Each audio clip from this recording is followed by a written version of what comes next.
हरे कृष्णा। हर साल भाद्रपद महीने के कृष्ण पक्ष की एकादशी के दिन अजय एकादशी का व्रत रखा जाता है और भाद्रपद महीने के शुक्ल पक्ष में परिवर्तिनी एकादशी आती है, जिसे जल झूलनी ग्यारस भी कहते हैं। हिंदू धर्म में अज एकादशी व्रत को बहुत अधिक महत्व दिया जाता है। अजय एकादशी व्रत भगवान श्री विष्णु को समर्पित है। इस दिन भगवान विष्णु और माता लक्ष्मी की विधिपूर्वक पूजा और व्रत किया जाता है। धार्मिक मान्यताओं के अनुसार इस दिन व्रत और पूजा करने से जन्म जन्मांतर के सभी पाप नष्ट हो जाते हैं और मोक्ष की प्राप्ति होती है। इस दिन व्रत रखने से सुख समृद्धि आती है, घर की नकारात्मकता दूर हो जाती है। तो चलिए आपको बताते हैं, इस बार अजय एकादशी व्रत कब रखा जाएगा, व्रत का पारणा करने का शुभ मुहूर्त क्या रहेगा और इस बार एकादशी व्रत के दिन कौन कौन से शुभ संयोग बन रहे हैं। सबसे पहले बात करते हैं शुभ संयोगों की।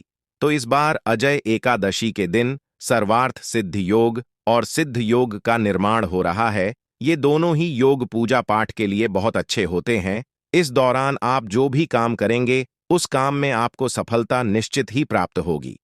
हिंदू पंचांग के अनुसार इस बार भादो मास के कृष्ण पक्ष की एकादशी तिथि प्रारंभ होगी। 28 अगस्त बुधवार को मध्य रात्रि 1:20 पे समाप्त होगी। गुरुवार को मध्य रात्रि 1:37 पर। इसलिए उद्यातिथि के अनुसार इस बार 29 अगस्त गुरुवार को ही एकादशी का व्रत रहेगा। सभी ग्रस्त जन और वैष्णव जन एकमात्र इसी दिन एकादशी का व्रत रखेंगे।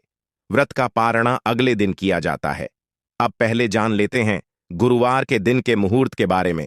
29 अगस्त गुरुवार को सूर्योदय होगा, सुबह 6:12 पर सूर्यास्त होगा, शाम 6:43 पर। ब्रह्म मुहूर्त सुबह 4:35 से 5:23 तक रहेगा। अमृतकाल सुबह 6:20 से 7:59 तक रहेगा।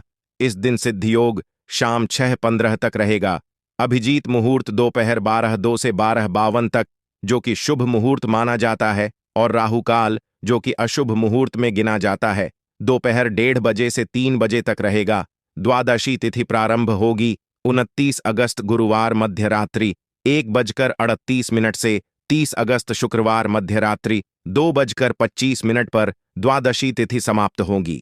द्वादशी तिथि के दिन यानी 30 अगस्त सर्वार्थ सिद्धि योग भी बन रहा है और सर्वार्थ सिद्धि योग 30 अगस्त को शाम 4:39 से अगले दिन सुबह 5:58 तक रहेगा।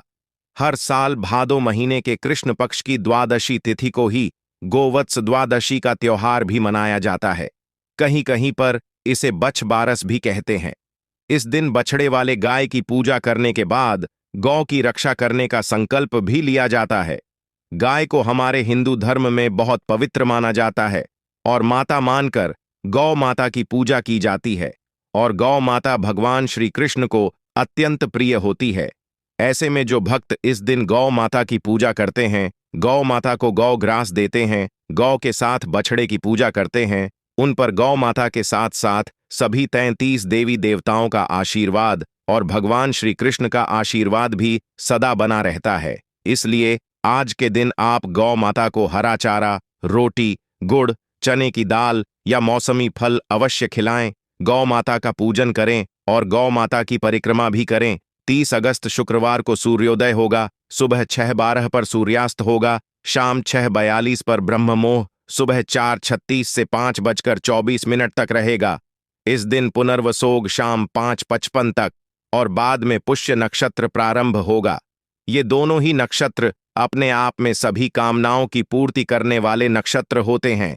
इन नक्षत्रों में इन शुभ मुहूर्त में यदि कोई काम शुरू किया जाए तो उसमें सफलता तो मिलती ही है।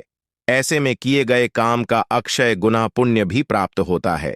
इसलिए अगर आप चाहते हैं कि आपके घर में सुख समृद्धि बनी रहे, माता लक्ष्मी का स्थायी वास बना रहे, तो आप पुनर्वसु और पुष्य नक्षत्र में कोई भी शुभ काम कर सकते हैं। जैसे कि आप दान देना चाहे दान दे सकते हैं। यदि आप पूजा पाठ करना चाहे, कोई कथा पढ़ना चाहे तो आप कर सकते हैं। धार्मिक पुस्तकों का दान कर सकते हैं। कोई भी पुण्यदायी काम आप इन शुभ नक्षत्रों में कर सकते हैं। राहु काल सुबह 10:30 से दोपहर 12 बजे तक रहेगा। हरिबासर का समय 30 अगस्त शुक्रवार को सुबह 7 बजे तक ही समाप्त होगा। इसलिए 7 बजे से पहले पहले व्रत का पारणा नहीं किया जाएगा। हरिवासर के समय आप सुबह की पूजा कर सकते हैं, भगवान के लिए भोग तैयार कर सकते हैं और व्रत का पारणा आप शुक्रवार को सुबह 7 से 10:25 के बीच में कर सकते हैं।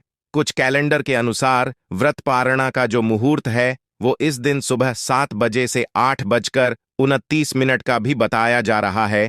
तो ऐसे में आप अपनी अपनी सुविधा के अनुसार व्रत का पारणा निर्धारित मुहूर्त में कर सकते हैं। स्वयं व्रत का पारणा करने से पहले भगवान विष्णु को तुलसी पत्र, पंचामृत, मौसमी फल, सात्विक भोजन या चावल का भोग लगाए उसी को प्रसाद के रूप में ग्रहण करके व्रत खोलना चाहिए। एकादशी के दिन तामसिक भोजन के सेवन से, अन्न या फिर चावल और चावल से बनी वस्तुओं के सेवन से भी बचना चाहिए। तो दोस्तों, ये थी आज की वीडियो। धन्यवाद।